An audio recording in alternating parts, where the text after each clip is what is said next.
Chapter 4 Gaza. Before becoming a postman, Divakaran was a politician, and not just any politician, but one straight out of a movie, a true, authentic politician who knew every trick in the book. He took great care to ensure that the crisp pleats of his white khadi shirt stayed intact throughout the day. A 500 rupee note would peek out from his pocket, teasing those around him, but it never actually came out. If someone asked him for help in a crowd, he would pretend to reach into his pocket and then cleverly say to the person standing nearby, "Hey, lend me 100 rupees, I'll return it by evening. I don't have small change on me right now." The poor soul would believe him and hand over the money, which Divakaran would then give to the person who had originally asked for help and the person who lent him the money. Divakaran would forget to repay them, or perhaps he never intended to. If someone did remind him about the money, Divakaran would simply take money from another person and repay them. It was a cycle that never ended.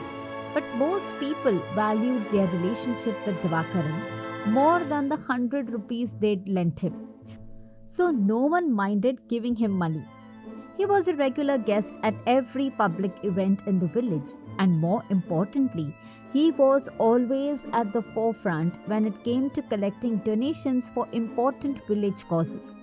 He would write 1000 rupees in the receipt book, but in the counterfoil, only 250 rupees would be recorded. I was the first to discover this little trick, but no one had ever mentioned it before. It was unclear whether others knew and kept quiet, or if they simply didn't care. Divakaran and I once collected funds for the annual event of the village library. He explained openly, "We are running around doing all this for the people, aren't we? So it's only fair that they take care of us. That's why I write 1000 rupees in the receipt and 250 in the counterfoil." At first, I assumed I'd get half of the money he'd skimmed off the top. But I soon realized that wasn't the case. Not only did I not receive any of the stolen amount, but even the money I spent on tea that day was conveniently ignored by Divakaran. Divakaran lived by turning politics and public service into a source of income. He was a master at organizing all village events, whether they were political, cultural, or religious. He took charge of everything, from the temple festivals to religious gatherings. Some even joked that one day he might be the one delivering a religious sermon. But no one could deny that there was no organizer as capable as Divakaran. If any event was to be successful, it was crucial to have Divakaran's involvement. Whether it was drafting the minutes of the event, organizing posters, inviting guests, arranging food, or managing decorations, he took care of it all. And if some money ended up in his pocket along the way, nobody really cared, as it was all considered part of the village's collective fund.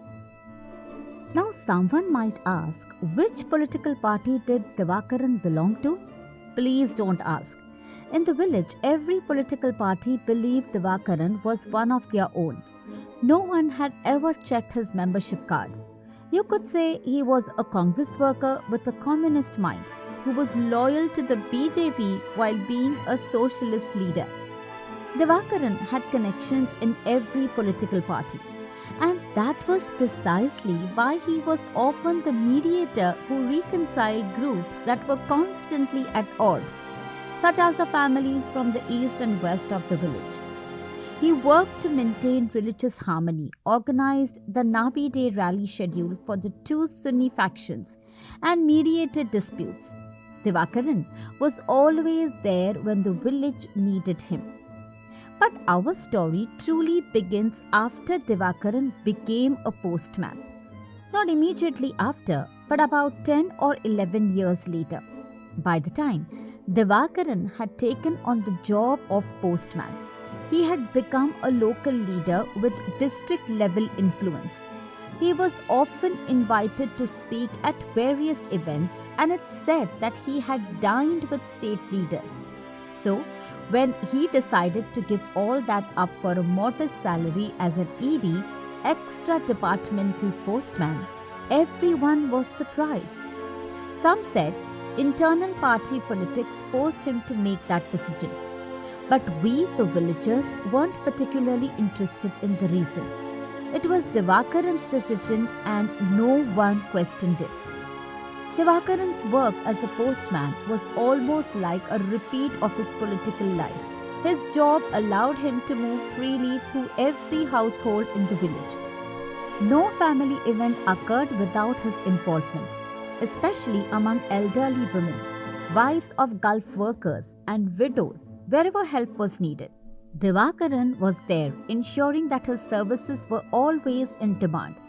His income from these extra services was steady, and although there were rumors of some improper conduct in certain households, the men of the village didn't spread gossip about it. Life as a postman was peaceful for Divakaran until one day he received a registered letter addressed to him personally. Although he had delivered registered letters to many villagers, this was the first time he had received one himself. Who on earth could this be from? Divakaran exclaimed when he first saw the letter, turning it over several times in his hands. Divakara, just open it, the postmaster, Raman Kartha, shouted from his desk. No, sir. Someone sent this to me knowing that I'd receive it myself. It's probably personal. I'll open it later, in private, Divakaran said, folding the letter with the precision of folding a lottery ticket and placing it carefully in his pocket. Every now and then you could see him patting his pocket to make sure the letter was still there. After receiving that letter, Divakaran underwent a complete transformation. The man who once spoke non-stop and lit lamps in every corner of the village suddenly grew anxious, as if some unknown fear had gripped him, or as if someone was deliberately setting a trap for him. Or perhaps he feared that letter itself. Sometimes a single line of text can change a person's life. And it seemed as though that one letter had caused a significant shift in Divakaran's. The very next morning, Divakaran didn't go to the post office. Instead, he went straight to Raman Kartha's house. Sir, I need 10 days of leave, Divakaran requested. What's the problem? Kartha asked, noticing the anxiety on Divakaran's face. Does this have something to do with that registered letter? Kartha probed. I can't say anything right now, sir. I'll explain everything when I return, Divakaran replied, already turning to leave. Where are you going, Divakara? Kartha pressed. But without waiting for a response, Divakaran disappeared down the road. For several days, no one saw Divakaran in the village. 4 days later, he returned, but he was restless, constantly moving around and unable to stay in one place for long. I needed to discuss the collection of books for the village library with him, so I went to his house. However, his wife Leela informed me, you'd better find someone else to go with you. He's gone off, searching for a place that doesn't exist on this earth. What place? I asked, confused. Leela handed me an envelope. Inside was a small note that read, Dear Divakaran, along with this letter, I am sending you a land deed. The land mentioned in the deed belongs to me. About 1.5 acres. However, it has been encroached upon by others over the years. Still, I believe a portion of the land remains. I wish to build a house on whatever land is left. I do not know where it is exactly, as I was born and raised abroad. But before I die, I wish to return to my father's village, build a home and live there for a while, fulfilling his final wish. The letter was from a stranger, someone whose family had been involved in a long-standing property dispute that had driven them away from the village years ago. Divakaran was tasked with finding the land, and ever since that letter arrived, Divakaran had been a changed man.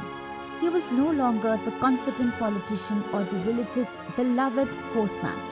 He had become someone searching for something that may not exist, a piece of land, a home, or perhaps peace itself. Ahmed and Divakaran were close friends during their school days. And so, did they find that land? All their family members and elders had taken control of the land. They built a wall around it, put up a gate, and had someone stationed there as a guard. All the boundaries mentioned in the document were changed, and the property didn't even exist on the village map anymore. It turns out that, according to the official records, Ahmed wasn't even a resident of that village anymore. My thoughts were not about Ahmed, who had lost his roots in his own homeland, or about his daughter, who was trying to fulfill her father's wish of building a home on the land of her ancestors. Instead, I was puzzled by why Divakaran was showing such extreme enthusiasm and agitation over this matter. There was no need to look anywhere else for the answer. The answer was right there in the last lines of that letter. Divakaran sir, if this deal works out, I will give you $10 million as a token of trust. I am sending you $1,000 in advance as a demand draft along with this letter. With love, Gaza Ahmed, Ahmed's daughter.